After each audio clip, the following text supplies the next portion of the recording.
불교는 인도에서부터 발원하였습니다. 인도의 불교 섭골이라고 할 수 있는 아잔타나 엘로라를 가보더라도 우리는 이러한 팔만대장경과 같은 경각이라든지 또 법보라고 하는 부처의 말을 기록해 놓은 그런 자료를 찾아볼 수가 없습니다. 그저 섭골만 있을 뿐이죠.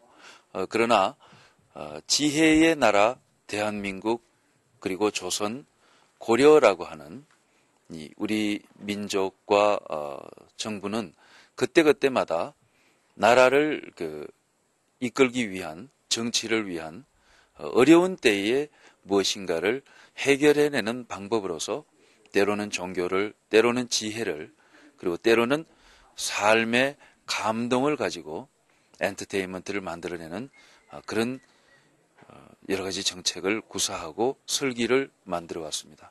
오늘 그 흔적들이 바로 우리가 보고 있는 이런 팔만대장경이라는 것으로 나타나서 전 세계 세계문화유산 그리고 세계 기록 보존 유산이라고 하는 두 개의 타이틀을 거머쥐게 된 것입니다. 우리가 안쪽에 들어가서 보시게 될 그 내용들을 보시면 여러분들은 더욱 이 장경각이 얼마나 훌륭한 건물이며 그 속에 보존되어 있는 8만 개가 넘는 경판들이 얼마나 지혜의 그 높은 수준을 갖고 있는지를 보시게 될 것입니다. 들어가시죠. 그 마구리라는 게 있거든요. 네. 마구리는 경판보다 이렇게 두껍습니다. 네. 이 두꺼운 거는 경판과 경판 사이에 이렇게 글씨가 부딪히지 말라고 만들었고, 두 번째는 경판을 뺐을 때 손잡이로 이용합니다. 네. 세 번째는 이 마구리가 있기 때문에 이 마구리에 이 경판을 빼기 전에 이 경판이 어떤 경판인지를 알 수가 있습니다. 네. 이렇게 보면은. 네. 그리고 마구리의 나무기 때문에 고정시키려고 이렇게 이게 목과 이게 장석을 박았습니다. 그래서 지금까지도 이 목과 장석을 통해서 고려 시대의 재련 기술을 우리가 볼 수 있습니다. 못자국 같은 것들도 네. 그냥 단순하게 박은 것이 아니라 또 숙련된 과정을 네, 거쳐서 아주. 나왔다는 거죠. 그러니까 이제 못을 지금은 기계못이지만 이 고려 시대는 기계못이 없습니다. 다 못을 하나 쇠를 열 처리해가지고 두드려서 만든 방자못입니다. 그러니까 지금 이 못을 하나 재현하는데 얼마 달라고 하니까 지난 한 3년 전에 못 하나 만드는데 100만 원을 요구했어요. 못 하나 만드는데 쇠를 예. 두드려가지고 강도나 그걸만. 그러니까 네. 그 당시 고려 시대 어떤 이런 그 기술이라는 예. 건 지금 우리가 따라갈 수가 없습니다. 뭐 데이터베이스와 이제 전산화 이런 거 할 때 네. 사진을 찍으면서 이 경판이 조사됐는지 안 해됐는지 네. 그리고 이런 흔적 같은 경우도 보면 일제시대 조사하면서 이 번호 쓴 겁니다. 이게 보면은. 네네, 그러네요. 이 경판 조사는 여러 번 했습니다. 조사하는 사람마다 다 다른데 현재 저희가 이제 조사를 해보니까 그 가장 정확한 자료는 이제 이 경판이 이제 너무 상태가 안 좋아서 새로 만든 복각판이 있습니다. 네. 복각판까지 합하니까 폐인사에 이제 8만 대장경은 81,350장으로 나오고 있습니다. 그래서 네. 정확한 자료를 앞으로 그 장수를 몇 장인지 다시 뭐 학술대나 이렇게 해서 발표하려고 합니다. 8만 대장경 경판이 이렇게 8만 장이 넘지 않습니까? 이 수많은 경판을 해인사에 와도 사실 이렇게 경판 하나하나 꺼내서 많은 사람이 보고 싶어도 보지는 못합니다. 그래서 국민들의 그런 어떤 문화재를 보고 싶은 어떤 욕구를 충족시켜 드리기 위해서 저희는 한 장 한 장 경판을 청소해가지고 사진을 다 찍었습니다. 그래서 현재 인터넷에 저희들이 누구든지 경판 하나를 다 볼 수 있게 올렸고요. 두 번째로는 해인사 와도 8만 대장경 판전 안을 들어올 수는 없습니다. 해인사에 사는 스님들이 가장 큰 꿈은 뭐냐면 이 판전 안에 한번 들어오는 게 가장 큰 꿈이거든요.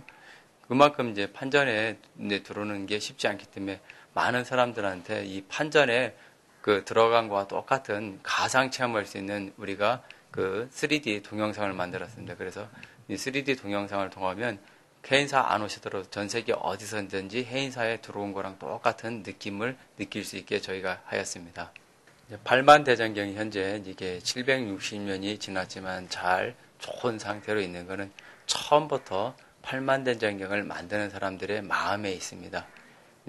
8만 대장경을 만드는 사람들은 앞으로 이 만든 대장경이 1000년, 2000년을 가기를 바라는 마음으로 아주 정성을 들였습니다. 그래서 처음부터 나무를 선택할 때 너무 나무가 무르거나 딱딱한 나무를 선택하지 않고 이제 그 조각하기도 좋으면서도 나무가 오래될 수 있는 나무를 선택했습니다. 이렇게 선택된 나무를 그냥 이제 먼저 산에서 나무를 이렇게 자른 다음에 1년을 놔둡니다. 1년을 놔두면 나무에 있던 옹이들이 그 진이나 이런 것들이 다 빠지거든요. 그렇게 빠진 나무들을 다시 이제 소금물에 이렇게 삶습니다. 소금물에 삶는 이유는 나무를 소금물에 삶으면 나무결이 부드러워집니다. 두 번째는 나무에 있는 어떤 미생물이나 이런 것들이 그렇게 더 이상 이렇게 자랄 수가 없거든요. 그래서 이제 나무결이 부드러워지고 미생물로부터 안전하게 한 다음에 이렇게 준비된 나무를 가지고 스님들과 문인들이 글씨 연습을 합니다. 똑같이 이제 최소한 한 몇 개월 연습해서 똑같은 글씨체가 나온 사람이 안에서 이제 대장경에 글씨를 쓰게 됩니다. 그래서 이제 경판이 8만 여장이 넘지만 글씨체가 똑같은 이유는 이게 준비가 충분히 된 사람에 한해서 글을 썼기 때문에 그렇습니다. 이렇게 준비된 이제 이 목판에 글씨를 붙인 다음에 다시 각수들이 이제 새깁니다. 현재 8만 대장경을 조각한 각수는 이름을 연구해 보니까 1,800명이 나옵니다. 실은 1,800명이 더 될 수도 있습니다. 인경을 하여 보면 오칠한 경판과 안한 경판의 차이는 오칠한 경판은 훨씬 그 경판 상태가 아름답고요. 더 튼튼합니다. 그리고 두 번째는 오칠한 경판은 역시 그 오칠했기 때문에 인경할 때 약간 종이가 밀리는 어려움은 있지만 이 경판이 오래 갈 수 있는 데는 아주 좋은 장점을 가지고 있습니다. 이렇게 처음부터 정성을 들여서 만들었기 때문에 지금 760년이 지난 지금까지도 이 경판이 아주 상태가 좋게 보존되었다고 봅니다. 이게 8만 대장 경판을 이제 우리가 책으로 이제 인경을 해서 책을 만들면 6,791권이 나온다고 8만 대장경 수다라장 통로에 저렇게 적혀 있습니다. 저걸 하루에 우리가 한 권씩 읽어도 이제 18년이나 걸리는 아주 많은 양의 책입니다. 많은 사람들이 이제 이 경판을 만들었을 때 한자를 다 알 수 있는 사람들은 사실은 그렇게 많지 않았습니다. 그와 같은 이론이 이제 티벳에 가면 마니자라고 있거든요. 마니자를 한번 돌리면 티벳 사람들이 유목민족이기 때문에 이렇게 글을 읽고 쓸 수 있는 사람들은 아주 소수입니다. 그래서 많은 사람들한테 그 마니자를 한번 돌리면 한번 그 경을 읽는 공덕과 같다. 종교적인 의미에서 합장하고 한번 지나갈 때 우리가 간절하게 자기가 그런 자기 공덕이 이루어지길 바라는 마음으로 지나가면 이루어진다고 저는 보고 있습니다. 네, 네. 저희가 듣기로는 박정희 전 대통령께서 장경각이 조금 낡은 것 같다. 새로 지어보는 게 어떻겠느냐라고 해서 이게 이제 박정희 대통령이 1970년대 초에 이게 행사를 방문했습니다. 와서 그 유명가 되는 8만 대장경이 경판을 보니까 그 방사로 쓰이는 건물에 이 건물 크기와 똑같이 지하 1층, 지상 1층으로 2층으로 졌습니다. 그 당시 공법으로 최첨단 공법입니다. 외국 기술자들이 와서 공족이라든지 항원, 항습을 해줬지만 사실 그 당시 70년대 기술이라는 게 사실은 그렇게 뛰어나지 않았던가 봅니다. 그래서 그 안에서 곰팡이도 나고 뭐 그래가지고 다시 원상복귀했습니다. 먼지 같은 것들이 이렇게 앉았을 때 지금 뭐 700여 년이 넘었고 초조대장경 만들어진 지 1000년이 되는데 이 수선을 하거나 세척을 하거나 또는 좀 그 보관을 위해서 어떤 필요가 있지 않습니까? 경판으로서 생명이 계속 유지되려면 역시 유지 보수, 청소가 필요합니다. 근데 이제 저희 가장 큰 걱정이 뭐냐면 경판이 8만 장이다 보니까 하나씩 청소하는데 10,000원씩이 든다 해도 8억이 듭니다. 예를 들면 경비가 가장 문제고 또 기간입니다. 경판을 청소할 수 있는 기간 봄가을밖에 없습니다. 그래서 1년에 많아야 한 4개월에서 5개월 위에는 경판을 못 만집니다. 기록문화유산으로서도 또 우리가 그 월드 헤리티지와 함께 등재가 되어 있지 않습니까? 전 세계에서 2개가 한꺼번에 등재가 된 경우는 참 찾아보기 힘든데 그것에 대한 가치에 대해서 이 8만 대장경의 경판에 보면 가장 많이 나오는 글자 중에 하나가 마음심자거든요.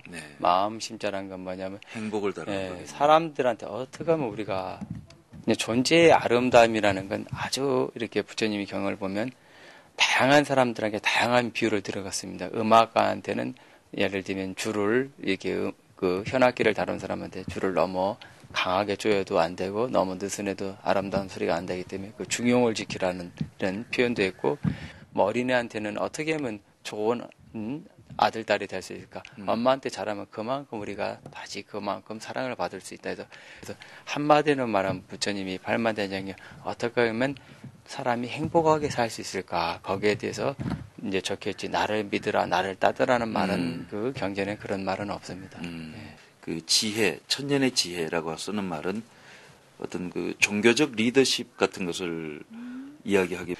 이제 종교를 통해서 우리가 행복을 이제 얻고자 모두 갖고 있는데, 그 어떤 때는 보면 종교로 인해서 종교 전쟁이라든지 오히려 종교가 사회에 악영향이 되고 종교인들이 세력화되고 이익 집단화돼서 오히려 사람들한테 피해를 주는 경우가 너무 많습니다.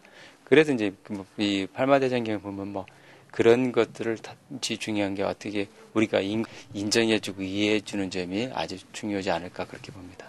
네, 그 이쪽 산 쪽과 그쪽 법당 쪽에 창문 틀이 위아래가 각기 크기가 다른 이유가 있습니다. 설명을 한번 해주시죠. 그 이제 이 팔만대장경 장경파전의 가장 큰 특징은 창문 크기거든요.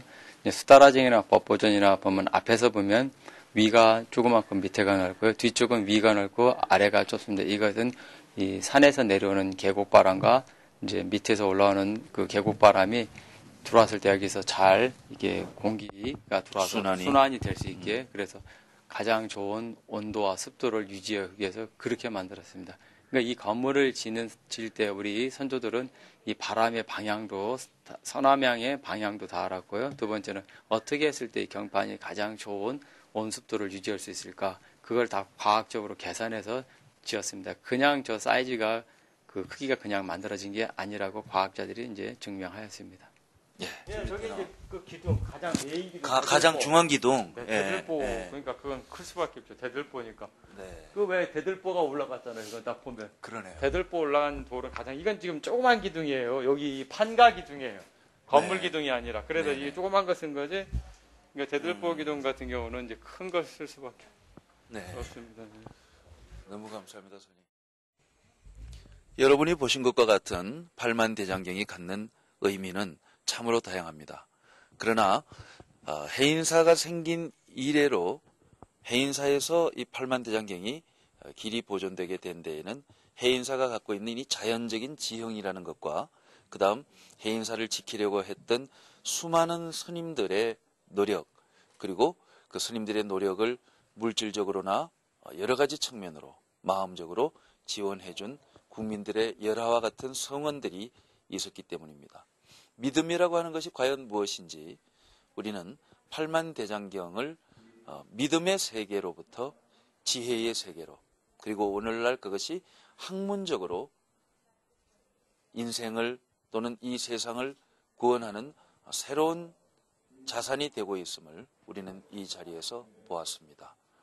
이 유명한 유산들을 또 이 위대한 유산들을 우리가 함부로 다루지 않는다라는 것 그리고 숭례문이라든지 우리가 험악한 꼴을 당했던 대한민국의 여러 문화유산들처럼 그렇게 만들지 않고 길이길이 후손에 전하기 위해서는 우리가 어떠한 노력을 해야 되는가라고 하는 것은 지금부터의 숙제라고 하겠습니다.